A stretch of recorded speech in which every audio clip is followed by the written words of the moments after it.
उद्देश्य देखिले से श्री श्री ठाकुर परमपिता ए धराधाम रे आसछन्ति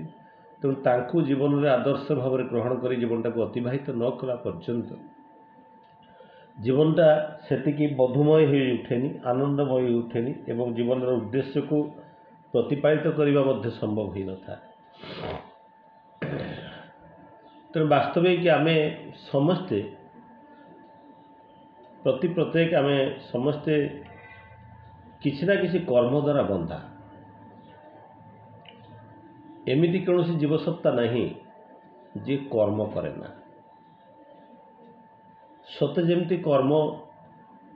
आम जो बहुत टायर्ड हो जाऊ आज आउ कि करें वास्तविक कौन आम कि करूना करूँ तेणु यही कर्म ठारू आम केवे दूरेकी जापारूना ये जीवदशा थिबा पर्यंत जो शरीर धारण करें मृत्यु पर्यंत आम सदा सर्वदा किसी ना किसी कर्म करूँ आम तो शोई पड़ू शोवा भी गोटे कर्म तेणु मोर बहुत धारणा थिला जे बॉडीटा एग्जस्टन होगी क्लांत होगी बॉडी शोवाटा आवश्यक पड़े बॉडी किसी एनर्जी गेन करे पुणी तापर किसी काम करने एवं एवं अनेक पढ़िला परे मु जानिली जे वास्तविक शरीर नुहे आत्मा ही रेस्ट निए आत्मा ही विश्राम करे मृत्यु एवं शोवा भितर किसी डिफरेंस नहीं शोई मृत्यु हेले से आउ प्रत्यावर्तन करे शोई पड़े से प्रत्यावर्तन करे कारण आत्मा ये शरीर पाखे अति सुरक्षित भाव में थाए से पुणी जागी उठे किंतु मृत्यु हो गले से जागी उठी पारे ना सेटा को आम मृत्यु बोली कहू तेणु वास्तविकता को जदि आम देखू से जिनसटा जहाँ आम देखू यही कर्म जो करूँ ये कर्मटा ठाकुर को विधान रे जहाँ आम जाचु आम जाचु जे जोग जोग माने संपूर्ण भाव में क्या सहित युक्त हवाटा हूँ जोग तेणु संपूर्ण भाव में क्या सहित युक्त हवाटा जदि जोग हुए तेबे ये जोगटा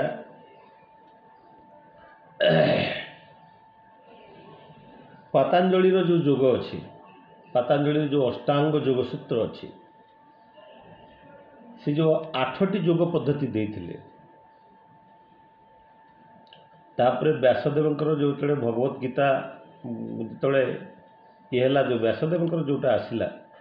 से 4 जोगर कथा कहले 4टा जोगर कथा कहले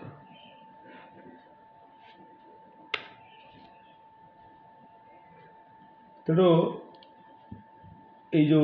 अष्टांग जोग जोटा पतंजलि देते यम नियम आसन प्राणायाम प्रत्याहार धारणा ध्यान शेष समाधि ये अष्टांग जोग सूत्र ता भितर ध्यान अच्छी जहाँ ठाकुर मध्य कहते ध्यान करवा कथा एवं प्राणायाम माने योगिक ब्रीदिंग ता माने जो निश्वास प्रश्वास को कंट्रोल करवार कथा ठाकुर कहते भजन होची ये हूँ एक प्राणायाम सकाल संध्या आम भजन करुँ कीर्तन करुँ सी हूँ एक आसन सी एक एक्सरसाइज चित्त उद्वादनाकारी प्राणायाम तेणु ठाकुर विधान रे जो अष्टांग जोग सूत्रटा ता संपूर्ण भाव में ता भीतर अच्छी यम माने प्रिंसिपल जो मोराल कोड नहीं कि आम बंचुचु नियम माने पर्सनाल डिसिप्लिन आम भीतर अच्छी आ निर्दिष्ट समय उठुचु खाऊचु पीऊचु तार समस्त नियम को आम पालन करूँ अष्टांग जोग सूत्र को ठाकुर तार भीतर रखिदे किंतु जो भगवत गीता जो आसी से जो 4 जोगर कथा कहला 4 जोग भितर आसला प्रथमे भक्ति जोग ज्ञान जोग कर्म जोग आउ शेष राजयोग मेनली 3टा जोग थिला तापर राजयोग मीन्स मेडिटेशन मेडिटेशन रहा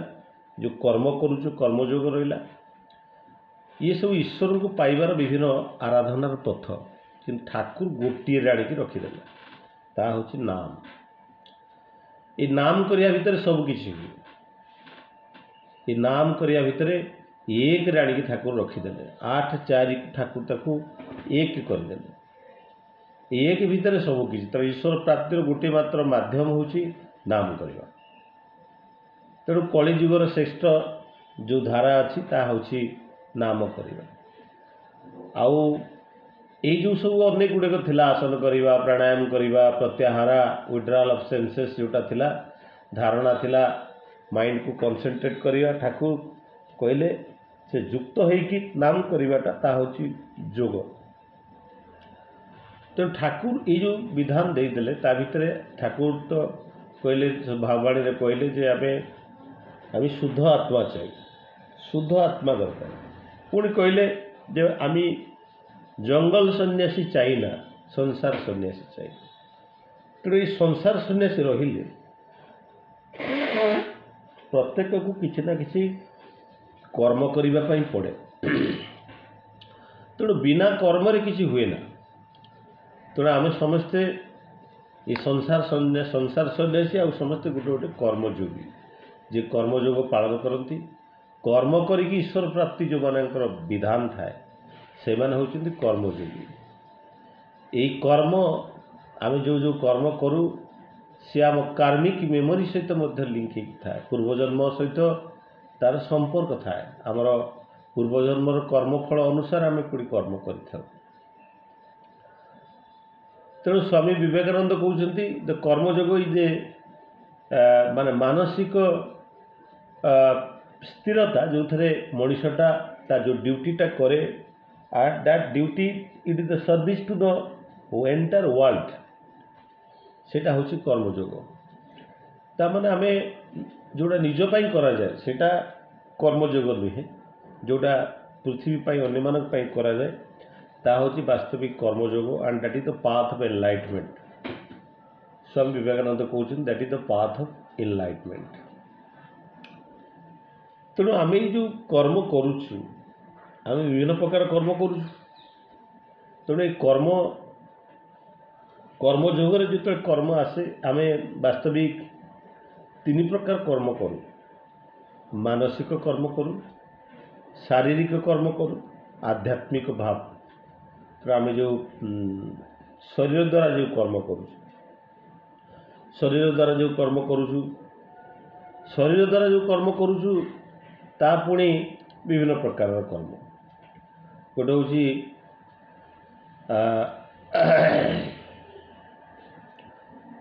संचित कर्म प्रारब्ध कर्म आउ क्रियामान कर्म। तेणु ये जो ठाकुर तीन टा कर्म कथा कहले जो संचित कर्म प्रारब्ध कर्म आउ क्रियामान कर्म। तेणु आम जो कर्म करुचु से हूँ समस्त जो नीतिदिन जो सब कर्म करुचु ता हूँ क्रियामान कर्म। पूर्वजन्मर कर्मफल भोगियापाई जो कर्म करुचु धर अनेक समय देखा जाए जे गोटे बापार दी पुओ थे ता सान पुओ सबकि सेवा शुश्रूषा सबकि करूथो बापा माँ को किंतु बापा माँ बड़ पुओ को बेसी भल पाउथे बड़ पुओ किसी करू नथो किंतु ताकू बेसी भल पाउथे ता प्रति तांकर अफेक्शन बेसी थी तार मूलत हूँ से हूँ पूर्वजन्मर कर्मफल। तेणु एमती बहुत केस आसी कथा होते सर। तेणु सान पुअर कर्मफल हूँ से प्रारब्ध हूँ से बापा माँ को सेवा ही कर बड़ पुअर प्रारब्ध हूँ से बापा माँ पाखु सब स्नेह बिना कर्म कर सबकि पाइब कारण पूर्वजन्म से किसी करें आम देखिलु। संचित कर्म आम जो विभिन्न प्रकार कर्म करूँ आम अनेक किसी कर्म 90% काम आमर निज चेतना बाहर करूँ माने आम कॉन्शियसली जो कर्म करूँ दैट इज ओनली 10%। अनकॉन्शियसली आम अनेक किसी कर्म करूँ। मुझे गाड़ी नुआ नुआ शिखे रास्तार गला बेले जिते कॉन्शियसली चलाऊली आज मु डेट्रे सेमती कार चलैला से कॉन्शियसली चलाऊनी कारण से मोर 90% कनसेंट्रेशन बा 100% कनसेंट्रेशन मोर चलैवा गाड़ी उपर व्यवहार होता एबे 10% व्यवहार होउची कोडी बाजीगले किसी गोटे हेले मते कॉन्शियस जना पड़ुची किसी गोटे ट्रैफिक जाम हो गले मु कॉन्शियस होउची अदरवाइज होउनी ऑटोमेटिकली चली। तेणु ये जो ऑटोमेटिकली चली मु चलाऊची कि मु कॉन्शियस नुहे तामाने ये हूँ जो एमती शरीर में अनेक किसी कर्म चली 24/7 अनेक किसी कर्म चली किंतु सी सब मोर कनसीयस बाहर अच्छे मु खाईदेली भात कनसीयसली होगी भात मिलटा खाइली तापर प्रक्रिया जहाँ किसी हो से माने स्टोमाक को जाऊँगी स्मॉल इंटेस्टाइन लार्ज इंटेस्टाइन जमी होगी आनस देकी बाहरी जाऊँगी एत सब जो खाद्य हजम हो आसिमिलेसन हो बॉडी भितर केते प्रकार काम चलती सेगुड़ा कौन मुझे जानूँ ना मोर कनसीयस भितर हो ना ये हूँ संचित भाव में अच्छी ताने मोर जेनेटिक मेटेरियल ये जो जिनसटा अच्छी आप सुंदर भाव बुझीपारे तो ठाकुर जोटा बुझे देते जिते छुआटे जन्म हुए छुआटे जो जन्म हुए जिते माँ ताकू छुआ जन्म होगा माँ जो कोल को लेकिन स्तन्यपान कराए से स्तन्यपान कराला बेले से पार्टी जो से स्तन्यपान करे जो क्षीर ता पार्टी की जाए टिके छाड़ी जो स्तन्यपान कराए से पार्टी भितर जो क्षीर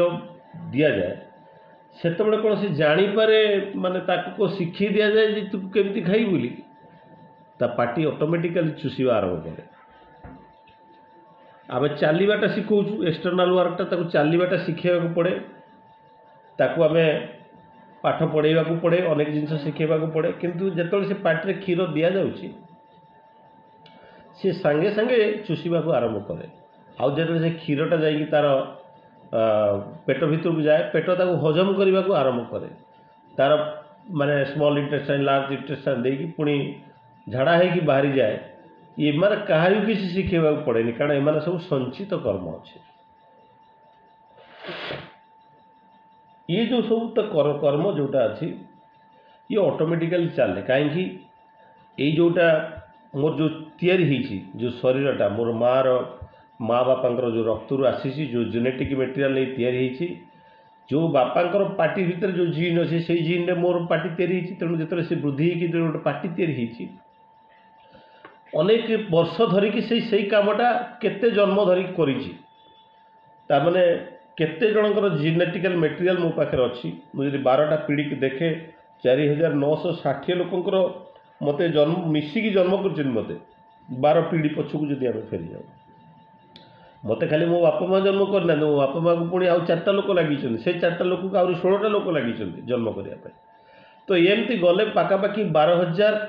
ए जो 4,960 लोकंर आवश्यक पड़ी मोर जन्म पाई तो सेमानकर सबू जिते संचित कर्म थिला सबुगुड़ाक मो भितर सुप्त भाव में अच्छी एवं किछिटा माने जाग्रत होगी थाए जमती माने आमर जो बॉडीर सिस्टम गुड़ाक सीटा सब हूँ संचित कर्म तेणु अनेक कर्म थाए जो कर्म गुड़ाक मोर जो मानस पटे थाए जोटा को ये नाम करने मध्यम से परिप्रकाश लाभ करे तेणु हयतो मोर जेजे जेजे बापा कई गोटे वैद्य थी कई गोटे डाक्तर थी कई गोटे बड़ शिकारी थी कई गोटे बड़ विद्वान थाईपे कि से मानकर जो जेनेटिक वैशिष्ट्य गुण वैशिष्ट्य गुड़ाक मो पाखे सेतबेले परिप्रकाश हम जिते मु सुकेन्द्रिक भाव में जीवनटा को अतिबाहित करी अनेक लोक देखा जाए अनेक लोग कहती जे पूर्वजन्मर किसी ना कि देखा जाए जे अनेक लोक अंध हो जन्म होती अनेक लोक अंध हो जन्म होती अनेक लोक गोड़ न थाए जन्म होती अनेक लोकंर हाथ केम्पा थाए जन्म होती ये सब हूँ कौन ना ये सब हूँ प्रारब्ध कर्म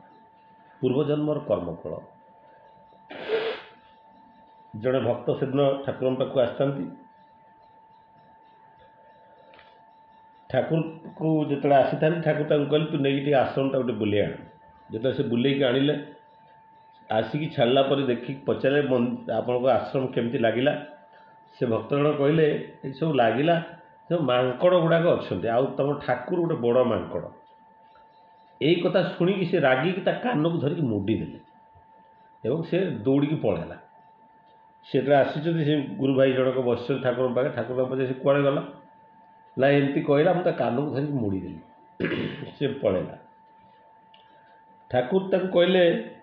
ତୁମେ ଯେଉଁ କର୍ମ କଲ ତାର କର୍ମଫଳ ତୁମକୁ ଭୋଗିବାକୁ ପଡ଼ିବ।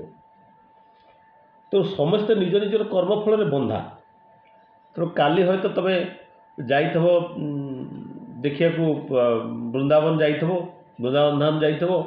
ଏବଂ ଗଲାବେଳକୁ ଦେଖିବ ଉପରୁ ଗୋଟେ କାଠ ଫାଳିଆଟା ବୁଲି ବୁଲିକି ଆସିକି ତୁମ ମୁଣ୍ଡ ଉପରେ ପଡ଼ିବ। ମୁଣ୍ଡ ଉପରେ ପଡ଼ିଲା ପରେ ତ ମୁଣ୍ଡଟା ଫାଟିଯିବ ଏବଂ ତୁମେ ସେତେବେଳେ ଜାଣିପାରିବନି ଯେ ଏଇଟା ମୋ ପାଇଁ, ମୋ ଉପରେ କାହିଁକି ପଡ଼ିଲା। କିନ୍ତୁ ତୁମେ କରିଥିବା କର୍ମଫଳଟା ବୃଦ୍ଧିପ୍ରାପ୍ତ ହେଇ ଏଇଭଳି ଅବସ୍ଥାରେ ତୁମକୁ ଅନେକ ସମୟରେ କଷ୍ଟ ଦିଏ, କିନ୍ତୁ ଆମେ ଜାଣିପାରୁନା। ତେଣୁ ବାସ୍ତବିକତା ହେଉଛି ଏଇ ଯେଉଁ କର୍ମ କଥା ଉଠେ, ତେଣୁ ଇଏ ହେଉଛି ଆମର ପ୍ରାରବ୍ଧର କର୍ମ। ଆମେ ଏଇ ଯେଉଁ କ୍ରିୟାମାଣ କର୍ମ କରୁଛୁ, ଆମେ ଯେତେ ଗୁଡ଼ାକ କାମ କରୁଛୁ, ଏଇସବୁ କାମ ଗୁଡ଼ାକ ସମସ୍ତ କାମ ଯାହା ଯେତେବେଳେ ଆମେ କିଛି କାମ କରୁ ଆମେ ସବୁବେଳେ ସ୍ୱାର୍ଥ ରହିତ ହେଇକି କରୁ। ତେଣୁ ଏଇ କ୍ରମରେ ମୋର ମନେ ପଡ଼େ ଯେ ଦୁଇଟି ଉଦାହରଣ ମୋର ଭଗବତ ଗୀତାରୁ ଅଛି ଯେ ଆମେ ଠାକୁର ସତ୍ୟାନୁଷ୍ଠାନ କହୁଛନ୍ତି ଯେ ଆମର ଭାବ ନେଇକି ଆମର କର୍ମ ଥାଏ। ଆମର ଯେମିତି ଭାବ ନେଇକି ଭାବନା ଯେମିତି ହୁଏ, ଆମେ ଯେମିତି ଚିନ୍ତା କରୁ সেই ଅନୁସାରେ ଆମେ କର୍ମ କରୁ। ତେଣୁ ଏଇ ଭାବଟା ଅନୁସାରେ ଆମେ କର୍ମ କରୁ। ତେଣୁ କର୍ମଟା ସେଥିପାଇଁ ଠାକୁର କହୁଛନ୍ତି ତୁମେ କ'ଣ କର ମୁଁ ଦେଖେ ନା,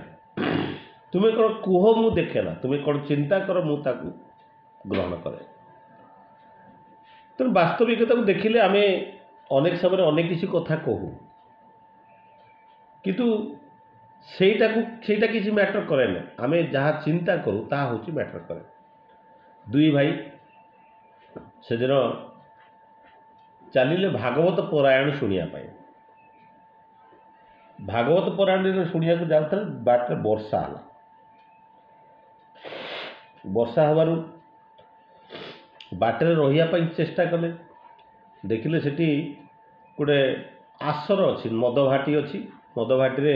ନର୍ତ୍ତକୀ ମାନେ ନାଚୁଛନ୍ତି, ନୃତ୍ୟ ଗାନ ଚାଲିଛି ଏବଂ ସେଇ ଜାଗାରେ ବର୍ଷା ହେବାରୁ ସେ ଯାଇକି ଆଶ୍ରୟ ନେବା ପାଇଁ ଦୁଇ ଭାଇ ଯାକ ଚାଲିଗଲେ। ବଡ଼ ଭାଇ କ'ଣ କଲା, ନାଇଁ ଏଇଟା ଖରାପ ଜିନିଷ, ଏଠି ରହିଲେ ଅସୁବିଧା ହେବ ବୋଲି ଭାବିକି ସେ ବର୍ଷାରେ ଭିଜି ଭିଜିକା ସେ ଭାଗବତ ପରାୟଣ ଯେଉଁଠି ହେଉଥିଲା ସେଠିକି ଚାଲିଗଲା। ଯେତେବେଳେ ସେଠିକି ଚାଲିଗଲା, ସେ ଯାଇ ଭାଗବତ ପରାୟଣରେ ବସିଲା, ଭାଗବତ କଥା ଶୁଣିଲା ଏବଂ ଶୁଣିଲା ପରେ ଦେଖିଲା ତା ମନଟା ଆଉ ସେଠି ଲାଗୁନି। ସେ ଭାବିଲା ଏଇଟା ବୋରିଂ ଲାଗୁଛି। ସେଠି ସାନ ଭାଇଟା ମୋର ରହିକି ବହୁତ ଏନ୍ଜୟ କରୁଥିବ, ନର୍ତ୍ତକୀ ମାନେ ନାଚୁଛନ୍ତି, ବିଭିନ୍ନ ପ୍ରକାର ଆସର ଚାଲିଛି, ସେଗୁଡ଼ାକୁ ଦେଖିକି ସେ ବହୁତ ଉପଭୋଗ କରୁଥିବ। ସେ ଏମିତି ମନେ ମନେ ଭାବିଲା, ସେଠି ବସିଥାଏ, ଭାଗବତ କଥାରେ ଆଉ ଶୁଣୁନଥାଏ, ସେ ଏଇ କଥା ଭାବି ଭାବିକି ଆସୁଥାଏ। ଏବଂ ଯେତେବେଳେ ଭାବିଲା, କହିଲା ଏଠି ଆଉ ବସିକି କିଛି ଲାଭ ନାହିଁ, ଯାଉଛି ସେଠି ଦେଖିବି, ସାନ ଭାଇ ପାଖରେ ବସିକି ଦେଖିବି, ସେଇଠି ସେ ବସି ମୁଁ ଦେଖିବି। ଇଏ କିନ୍ତୁ ଏଠି ରହିକି ଦେଖିଲା, ଭାବୁଛି ଯେ ବଡ଼ ଭାଇ ମୋର କେତେ ସଚୋଟ, କେତେ ଭଲ, ସେ ସେଠିକି ଚାଲିଗଲା ଭାଗବତ ପରାୟଣ ଶୁଣିବାକୁ, ମୁଁ ଏଠି ରହିଗଲି, ଆଉ ଏଇଟା ଗୋଟେ ଖରାପ ଜିନିଷ, ମୁଁ ଯାଉଛି ସେଠି ଯାଇକି ଭାଗବତ ପରାୟଣକୁ ଶୁଣିବି। ଦୁଇ ଭାଇ ଯାକ ଦୁଇ ଜାଗାରୁ ବାହାରିଲେ ଏବଂ ଦୁଇ ଜଣ ଯେତେବେଳେ ଆସୁଛନ୍ତି, ବାଟରେ ବିଜୁଳି ପଡ଼ିକି ଦୁଇ ଜଣଙ୍କର ମୃତ୍ୟୁ ହୋଇଗଲା। ଯେତେବେଳେ ଯମ ଆସିଲେ ନେବା ପାଇଁ, ଦେଖିଲେ ସେ ବଡ଼ ଭାଇ ଯିଏକି ଯାଇକି ଭାଗବତ ପରାୟଣ ଶୁଣୁଥିଲା ତାକୁ ନେଇକି ଗଲେ, ତାକୁ କହିଲେ ତୁମର ନର୍କବାସ ହେଇଛି। ଯଦିଓ ଏଇଟା କାହାଣୀ ହେଇପାରେ, ତ ଯେତେବେଳେ ତାକୁ କହିଲେ ନର୍କବାସ ହେଇଛି, ସେ କହିଲେ ତୁମେ ଭୁଲ ଲୋକଟାକୁ ନେଉଛ, ମୋତେ ନର୍କବାସ ହେଇନି, ସାନ ଭାଇକି ହେଇଥିବ, କାହିଁକିନା ସିଏ ଯାଇକି ସେ ମାନେ ନର୍ତ୍ତକୀମାନଙ୍କ ନୃତ୍ୟ ଦେଖୁଥିଲା, ସିଏ ତାକୁ ହେଇଥିବ ନର୍କବାସ। ସେ କହିଲେ ନାଇଁ ତୁମକୁ ହିଁ ହେଇଛି, କାରଣ ତୁମେ ସେଠି ଭଗବତ ଆଶ୍ରମରେ ବସିଥିଲେ ବି ଖରାପ ଚିନ୍ତା କରୁଥିଲ, ସବୁବେଳେ ସେଇ କଥା ଚିନ୍ତା କରୁଥିଲ। ତେଣୁ ବାସ୍ତବିକ ତୁମେ ନର୍କର ଯୋଗ୍ୟ, ସିଏ ନୁହଁ। ସେ ସେଠି ବସିକି ତୁମ ଭାଗବତ କଥା ଚିନ୍ତା କରୁଥିଲା, ଆଉ ତୁମେ ଏଠି ବସିକି ସେ ନର୍ତ୍ତକୀଙ୍କ କଥା ଚିନ୍ତା କରୁଥିଲ। ସେଥିପାଇଁ ତୁମକୁ ତାର ଦୋଷ ହେଇଛି, ମାନେ ନର୍କ ଦୋଷ ତୁମକୁ ଲାଗିଛି। ତେଣୁ ବାସ୍ତବିକତା ଏଥିରୁ ଆମେ କ'ଣ ଶିଖୁଛୁ? ତେଣୁ ବାସ୍ତବିକତା ହେଉଛି ଆମେ ଯେଉଁ କର୍ମ କରୁଛୁ, ସେଇ କର୍ମ କରିବା ଭିତରେ ଆମେ କ'ଣ ଚିନ୍ତା କରୁଛୁ, ସେଇଟା ହେଉଛି ମୁଖ୍ୟ। ଆମେ ଯେତେବେଳେ ହয়তো ମଣିଷକୁ, ବହୁତ ଲୋକ ଅଛନ୍ତି ଅନେକ କିଛି ସମାଜରେ ବହୁତ ମାନେ ଖରାପ କାମ କରୁଥାଏ କିନ୍ତୁ ଲୋକ ତଥାପି ତାଙ୍କୁ ଭଲ ପାଆନ୍ତି କାହିଁକି ନା ସେ ଖରାପ କାମ କରିବା ଭିତରେ ମଧ୍ୟ ତାଙ୍କର ଭଲ ଉଦ୍ଦେଶ୍ୟ ଥାଏ ସେ ଉଦ୍ଦେଶ୍ୟଟା ହେଉଛି ମୁଖ୍ୟ ଜିନିଷ। ଏହି କ୍ରମରେ ମନେ ପଡ଼େ ଆଉ ଗୋଟେ କଥା ଯେ ସାଧୁ ଜଣେ ଥାଆନ୍ତି ସେ ସାଧୁଙ୍କର ଶିଷ୍ୟମାନେ ଯାଇଥାନ୍ତି ଜଙ୍ଗଲକୁ ଗଲାବେଳକୁ ଦେଖିଲେ ବାଟରେ ଗୋଟେ ପୋଖରୀ ଭିତରେ ଗୋଟେ ଝିଅଟା ବୁଡ଼ି ଯାଉଛି ସୁନ୍ଦର ଝିଅଟେ ବୁଡ଼ି ଯାଉଛି ଯେତେବେଳେ ବୁଡ଼ିବା ଯାଉଛି ସେତେବେଳେ ଏଇ ଯେଉଁ ମାନେ ପିଲାମାନେ ଯାଉଥିଲେ ତାଙ୍କର ଶିଷ୍ୟମାନେ ତାଙ୍କ ଭିତରୁ ଗୋଟେ ଶିଷ୍ୟ ସେଇ ପୋଖରୀ ଭିତରକୁ ଡେଇଁ ପଡ଼ିକି ସେ ଝିଅକୁ ଧରିକି ଆଣିକି ଆଉ ମାନେ ଆଣିକି କୂଳକୁ ଆଣିକି ତାକୁ ବଞ୍ଚାଇବା ପାଇଁ ଚେଷ୍ଟା କରିଛି ଏବଂ ଏଇ ଯେଉଁ ଅନ୍ୟ ଯେଉଁମାନେ ଥିଲେ ଏମାନେ ସେ ଦୃଶ୍ୟକୁ ଦେଖିକି କିଛି ସମୟ ଉପଭୋଗ କରୁଛନ୍ତି ଏବଂ ତାପରେ ସେଇଠୁ ଫେରି ଯାଇକି ଗୁରୁଙ୍କୁ କହିଛନ୍ତି ଯେ ଗୁରୁଙ୍କୁ କହୁଛନ୍ତି ଯେ ଏମିତି ଏମିତି ସେ ଆପଣ କହିଛନ୍ତି ଝିଅକୁ ଛୁଇଁବା କଥା ନୁହଁ ଏବଂ ସେ ଝିଅକୁ ଛୁଇଁଲା ତାକୁ ଏମିତି ପୁରା କୋଳରେ ଧରିକି ଆଣିଲା ଆଣିକି ତାକୁ କୋଳରେ ବସେଇଲା ଇଏ କଲା କିନ୍ତୁ ଗୁରୁ କହିଲେ ଯେ ସେ ତାକୁ ଯେଉଁ ଆଣିଲା ସେ ଯେତିକି ସମୟ ତା ମାନସ ପଟରେ ହୟତ କିଛି ଖରାପ ଚିନ୍ତା କରିନଥିବ ବୋଲିକି ସେ ଡେଇଁକି ଗଲା ତାକୁ ଆଣିଲା କି ତମେ ଯେହେତୁ ଖରାପ ଚିନ୍ତା କରିଛ ବାସ୍ତବିକ ତୁମେ ହେଉଛ ପାପୀ ସିଏ ପାପୀ ନୁହଁ ସିଏ ଭୁଲ କାମ କରିବେ ତାକୁ ନିଷ୍କାସନ କରାଯିବ ତେଣୁ ପାପୀ ହେଉଛ ତୁମେ। ତେଣୁ ଏଇ ଯେଉଁ ଜିନିଷଟା ହେଉଛି ଏଥିରୁ ଆମେ କ'ଣ ଜାଣୁଛୁ ତାମାନେ ଆମର ଏଇ ଯେଉଁ ନିଜର ଭାବନାଟା ହେଉଛି ମୂଳ ଜିନିଷ ଆମେ କିଭଳି ଭାବରେ ଭାବୁଛୁ ଗୋଟେ କର୍ମ କରିବା ପାଇଁ ସିଏ ବାସ୍ତବିକତା ଆମର ତାର ରିଜଲ୍ଟଟା ତାରି ଭିତରେ ହିଁ ଫୁଲଫିଲ୍ ହେଇଥାଏ। ତେଣୁ ଏଇ କଥା ଯେତେବେଳେ ମାନେ ଆସେ ଯେତେବେଳେ ଆମେ ବିଭିନ୍ନ ପ୍ରକାର କର୍ମ କରୁ ଠାକୁରଙ୍କର ଆଉ ଗୋଟେ କର୍ମର ଗୋଟେ ଉଦାହରଣ ଗୋଟେ ମାନେ କ୍ଲାସିଫିକେସନ୍ ଅଛି ଗୋଟେ ହେଉଛି ସକାମ ଆଉ ଗୋଟେ ହେଉଛି ନିଷ୍କାମ। ସକାମ ମାନେ ଠାକୁର କହୁଛନ୍ତି ନିଜ ପାଇଁ ଯାହା କରାଯାଏ ତାହା ହେଉଛି ସକାମ ଆଉ ଯାହା ଅନ୍ୟ ପାଇଁ କରାଯାଏ ତାହା ହେଉଛି ନିଷ୍କାମ। ତେଣୁ ସକାମ ମାନେ ଆମେ ନିଜ ପାଇଁ ଯାହା କରାଯାଏ ଯାହା ଆମେ ନିଜ ପାଇଁ କରୁ ତାହା ହେଉଛି ସକାମ ଆଉ ଯାହା ଅନ୍ୟ ପାଇଁ କରୁ ତାହା ହେଉଛି ନିଷ୍କାମ। ଠାକୁର କହୁଛନ୍ତି କାହାରି ପାଇଁ କିଛି ନ ଚାହିଁବାଟା ଯେ ନିଷ୍କାମ କହନ୍ତି ତାହା କେବଳ ନୁହେଁ। ତେଣୁ ଆମେ ବାସ୍ତବିକ ଏଇ ଯେଉଁ ନିଷ୍କାମ କର୍ମଯୋଗର କଥା କୁହାଯାଇଛି ଯେତେବେଳେ ତାହା ଅନ୍ୟ ପାଇଁ ଯାହା କିଛି କରାଯାଏ ତାହା ହେଉଛି ନିଷ୍କାମ କାମ ଯୋଗ। ଏଇ ଯେମିତି ଡିପି ୱାର୍କରେ ଆମର କିଛି ପ୍ରଫିଟ୍ ନଥାଏ ଆମର କିଛି ଲାଭ ନଥାଏ କିନ୍ତୁ ଏଇ ଯେଉଁ ନିଷ୍ଠାପର ଭାବରେ ମଣିଷ ଯେତେବେଳେ ସେଇ କାମଟା କରେ ଇଏ ହେଉଛି ନିଃସ୍ୱାର୍ଥପର ସେବା ଏକ ନିଷ୍କାମ କର୍ମଯୋଗ। ତେଣୁ ଏଇ ନିଷ୍କାମ କର୍ମଯୋଗର କର୍ମଫଳ ହେଉଛି ଅନନ୍ତ ପ୍ରସାଦୀ ତାକୁ ବୁଝିବା ଆମ ପକ୍ଷରେ ସମ୍ଭବ ହୋଇନଥାଏ। ତେଣୁ ଠାକୁର କହୁଛନ୍ତି ନାମ ଯଶର ଆଶାରେ କୌଣସି କାର୍ଯ୍ୟ କରିବାକୁ ଯିବା ଠିକ୍ ନୁହେଁ କିନ୍ତୁ କୌଣସି କାର୍ଯ୍ୟ ଯେତେବେଳେ ନିଃସ୍ୱାର୍ଥପର ଭାବରେ ମଣିଷ ଯେତେବେଳେ କରେ ତାର ଫଳସ୍ୱରୂପ ସେ ଅନେକ ନାମ ଯଶର ସେ ଅଧିକାରୀ ହୁଏ। ଇଏ ହେଉଛି ବାସ୍ତବିକତା ତାର ଇଏ। ତାପରେ ଠାକୁର ଆଉ ଗୋଟେ ତାଙ୍କର ଯେଉଁ ଭାବବାଣୀରେ ମଧ୍ୟ କହିଛନ୍ତି ବଦ୍ଧ କର୍ମ ଆଉ ମୁକ୍ତ କର୍ମର କଥା। ଏ ଯେଉଁ ବଦ୍ଧ କର୍ମ ମୁକ୍ତ କର୍ମ ମାନେ ତାକୁ ବୁଝିବା ମଧ୍ୟ ବହୁତ ଜଟିଳ ଆମେ ବୁଝିଲେ ବି ତାକୁ ହୃଦୟଙ୍ଗମ କରିବା ମଧ୍ୟ କଷ୍ଟ ହୋଇଥାଏ। ତାମାନେ ବଦ୍ଧ କର୍ମ ମାନେ ସବୁ ଗୁଡ଼ାକ ଯେତେବେଳେ ମୁଁ ଯେତେବେଳେ କହେ ଏଇଟା ମୋର ସବୁ ମୋ ଘର ମୋର କଲେଜ ମୋ ଝିଅ ମୋ ସ୍ତ୍ରୀ ମୋ ଘର ବାଡ଼ି ମୋ କାର୍ ମୋର ସବୁ କିଛି ମୁଁ କରିଛି। ତେଣୁ ଇଏ ହେଉଛି କ'ଣ ନା ବଦ୍ଧ କର୍ମ। ଯେତେବେଳେ ଜଣେ ରାଜା ଯେତେବେଳେ ସେ ସବୁକିଛି ଦାନ କରୁଥାନ୍ତି କବିର ଯାଇଥାନ୍ତି ତାଙ୍କ ପାଖକୁ ଦାନ ଗ୍ରହଣ କରିବା ପାଇଁ ସେ ରାଜା ତଳକୁ ମୁହଁ ଆଣିକି କାହାକୁ ଅନାନ୍ତିନି ସବୁ ଗୁଡ଼ା ଦାନ କରୁଥାନ୍ତି। ତାଙ୍କୁ କବିର କହିଲେ ଯେ ଆପଣ ଏତେ ଦାନ କରୁଛନ୍ତି ଆପଣ ଅନ୍ୟମାନଙ୍କୁ ଚାହୁଁନାହାନ୍ତି କାହିଁକି? ସେ କହିଲେ ଲୋକମାନେ ଭାବୁଛନ୍ତି ଯେ ମୁଁ ଦେଉଛି ବୋଲି ସେଥିପାଇଁ ମୁଁ ଲୋକଙ୍କୁ ଅନାଏନି କାରଣ ମୁଁ ତ ଖାଲି ହାତରେ ଆସିଥିଲି ଖାଲି ହାତରେ ଯିବି ମୁଁ କ'ଣଟା ଆଣିଥିଲି ସେ ମୁଁ ଦେଉଛି ଯାହା ସବୁ ତାଙ୍କରି ଜିନିଷ ମୁଁ ତାଙ୍କୁ ହିଁ ଦେଉଛି ତେଣୁ ମୋର କିଛି ନାହିଁ। ଇଏ ହେଉଛି ଏକ ବଦ୍ଧ କର୍ମ। ଇଏ ହେଉଛି ଏକ ମାନେ ମଣିଷ ଯେତେବେଳେ ମୁକ୍ତ ଭାବରେ ଚିନ୍ତା କରେ ସବୁକିଛି ପରମ ପିତାଙ୍କର ଜିନିଷ ପରମ ପିତା ସବୁ କିଛି କରୁଛନ୍ତି ମୋର ପରମ ପିତାଙ୍କର ମୁଁ ଧର ମୋ ସ୍ତ୍ରୀ ପାଇଁ କିଛି କରୁଛି ଇଏ ପରମ ପିତାଙ୍କ ସନ୍ତାନ ତାଙ୍କ ପାଇଁ କିଛି କରୁଛି ଏଇ ସବୁକିଛି ଯେତେବେଳେ ମୁଁ ସେଇ ପରମ ପିତାଙ୍କର କଥା ଯେତେବେଳେ ଭାବିକି ଯେତେବେଳେ କରେ ସେ ହେଉଛି ମୁକ୍ତ କର୍ମ। ଏବଂ ଏଇ କର୍ମ ଭିତରେ ମଧ୍ୟ ଥାଏ ସାତ୍ଵିକ, ରାଜସିକ, ତାମସିକ। ସମୟ ତ ହେଇଗଲାଣି, ତେଣୁ ପରେ ପୁଣି ଆଲୋଚନା କରିବା କେବେ। ତେଣୁ ଏଇ ଯେଉଁ ଆଉ ଗୋଟେ ଥାଏ ନିୟତ କର୍ମ, ଅନାସକ୍ତ କର୍ମ ଆଉ ଆସକ୍ତ କର୍ମ। ତେଣୁ ଆବଦ୍ଧ ଭାବରେ ମାନେ ଆମେ ଯେତେବେଳେ କରୁ, ଯେତେବେଳେ ଆମେ କିଛି କାମ କରୁ ଯେଉଁଥିରେ ଆମେ ଆସକ୍ତ ଭାବରେ କରୁ, ଯେଉଁ ଆସକ୍ତଟା ଆମକୁ ଦୁଃଖ ଦିଏ। ତେଣୁ ନିରାସକ୍ତ ଭାବରେ ଯେତେବେଳେ ମଣିଷ କିଛି କର୍ମ କରେ ସେତେବେଳେ ସେ କିଛି ଆନନ୍ଦ ପାଏ, ନଥିଲେ ପାଏନି। ତେଣୁ ସମସ୍ତଙ୍କର ସମୟ ତ ହେଇଯାଇଛି। ସମସ୍ତଙ୍କର ଶାନ୍ତି ସୁସ୍ଥି ବିଧାନ ପାଇଁ ପରମ ପିତାଙ୍କ ନିକଟରେ ପ୍ରାର୍ଥନା କରି ମୋର ବକ୍ତବ୍ୟ ଗୋଟେ ବିରାମ ଦେଉଛି। ବନ୍ଦେ ପୁରୁଷୋତ୍ତମ, ବନ୍ଦେ ପୁରୁଷୋତ୍ତମ।